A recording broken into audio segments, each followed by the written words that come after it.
শুভেচ্ছা। আমি বুলবুল আক্তার সেতু 41তম BCS এর প্রশাসন ক্যাডারের সুপারিশপ্রাপ্ত। আমি পড়াশোনা শেষ করেছি জাতীয় বিশ্ববিদ্যালয়ের অধীনে চট্টগ্রাম কলেজ থেকে অর্থনীতি বিষয়ে। ব্যক্তিগত জীবন নিয়ে যদি বলতে যাই, আমি বিবাহিত। আমার 10 বছর বয়সে একজন ছেলে সন্তান রয়েছে। আমি খুবই মার্জিনাল ফ্যামিলি থেকে বেড়ে ওঠা একজন মেয়ে।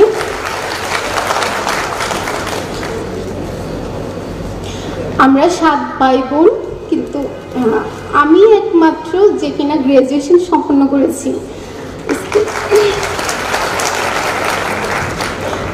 স্কুল জীবনে আমার অনুপ্রেরণার উৎস ছিল আমার বাবা। উনি সবসময় আমাকে নিয়ে আশাবাদী ছিলেন, কিন্তু দুর্ভাগ্যক্রমে আমার বাবা আমার রেজাল্টটা শুনে যেতে পারেননি। ইঞ্জিনিয়ারিং ইনস্টিটিউটে আমি আজকে দ্বিতীয়বারের মতো আসলাম। প্রথমবার এসেছিলাম আমি 41তম BCS এর ক্যাডার সংবর্ধনা 41তম BCS এর ফর্ম পূরণ সংক্রান্ত সেমিনারে 2019 সালের 19 ডিসেম্বর। আল্লাহর রহমতে আজকে আমি সেই BCS এ, আমার প্রথম BCS এ আমি ক্যাডার সংবর্ধনা অনুষ্ঠানে আসছি আমন্ত্রিত হয়ে। আলহামদুলিল্লাহ।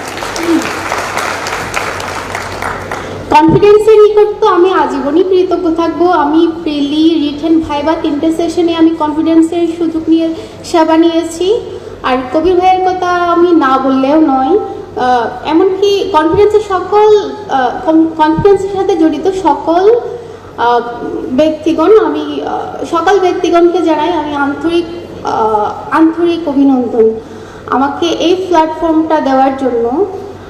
আমি আসলে একটি কথায় বিশ্বাসী ছিলাম। আমি অত বেশি মেধাবী ছিলাম না, কিন্তু আমি সবসময় কেন যেন উচ্চাকাঙ্ক্ষী ছিলাম। কেন জানি মনে হতো আমি মনে হয় আমার স্বপ্নটা পূরণ করতে পারবো। আর আমার এই যাত্রায়, স্বপ্ন পূরণের যাত্রায় আমার হাজব্যান্ড সবসময় পাশে ছিলেন।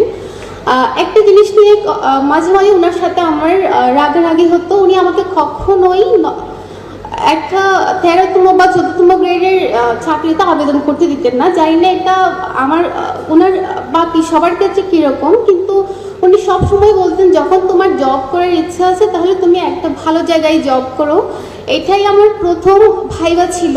আমি সর্বমোট একবার প্রাইমারিতে পরীক্ষা দিয়েছিলাম, ওখানে আমি ভাইবা অ্যাটেন্ড করিনি। 41তম BCSটাই আমার প্রথম ভাইবা ছিল। আমি আমার হাজব্যান্ডের নিকট চিরকৃতজ্ঞ এই জন্য যে উনি আমাকে 12টা বছর পড়াশোনা শিখিয়ে এই জায়গায় নিয়ে এসছেন, এই জায়গায় দাঁড় করাতে পেরেছেন। আমি ওনার কথা ব্যক্তিগতভাবে কি বলবো জানি না। ওনাকে নিয়ে লিখতে গেলে আমার আসলে একটা উপন্যাস হয়ে যাবে। সবাই আমার জন্য দোয়া করবেন যেন আমি আমার অর্পিত দায়িত্বটা সুন্দরভাবে শেষ করতে পারি। আমি বেশি কথা বাড়াবো না, শুধু একটা কথা বলবো। যখন আমি 41তম রিটেনের মডেল টেস্ট পরীক্ষা দিতে আসি, তখন আমার একটা অভ্যাস ছিল, আমি নোট করতাম বেশি। তো অন্যান্য সবার মতো হয়তো আমি অত টাইম দিয়ে পড়তে পারতাম না, রান্না ছিল, কিন্তু আমি যখন টাইম পেতাম তখন নোট করে রাখতাম আর ওরিও করে রাখতাম, যেন আমি কাজ করার সময় বা আমার ছেলেকে স্কুলে নিয়ে যাওয়ার সময় আমি ওই রেকর্ডগুলো শুনতে পারি। তো একটা পর্যায়ে গিয়ে আমি খুব বেশি অসুস্থ হয়ে যাই। আমার সায়াটিকার প্রবলেম ছিল আর আমার ব্যাক পেন ছিল প্রচুর পরিমাণে। কয়েকটা ডাক্তার দেখানোর পরও আমার ওই সমস্যাটার সমাধান হচ্ছিল না।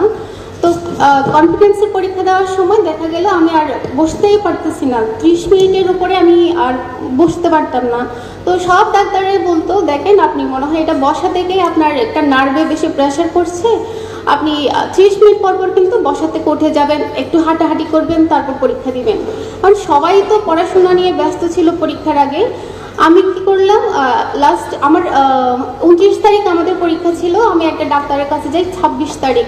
তো আমি স্যারকে কিছু বলতেই পারছি না, স্যার আমার তো 29 তারিখ পরীক্ষা, আমি এখন একটু বসতে পারছি না, আমার অতিরিক্ত ব্যথা। তো স্যার আমার কথা শুনে বুঝলেন আমি খুব বেশি ইমোশনাল হয়ে গিয়েছিলাম তখন। স্যার বলতেছে, মা তোমার প্রবলেম তো এত বেশি না, তুমি জাস্ট সাহস হারা হবে না, তুমি একটু বিশ্বাস রাখো, দেখবে যে তুমি তোমার পরীক্ষাটা খুব সুন্দরভাবে দিতে পারবা।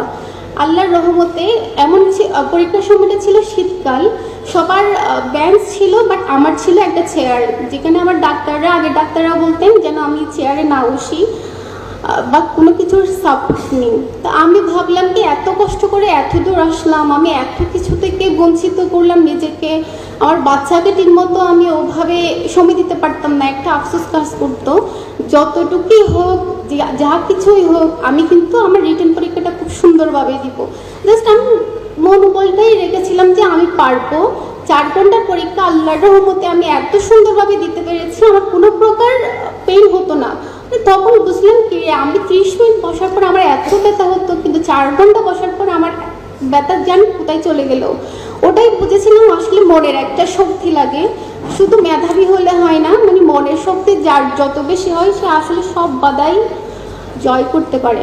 আমি সকলের নিকট প্রার্থনা একটা জিনিসই চাইবো, আপনারা সবাই আমার জন্য দোয়া করবেন যেন আমি আমার অর্পিত দায়িত্বটা সুন্দর মতো শেষ করতে পারি। আসসালামু আলাইকুম।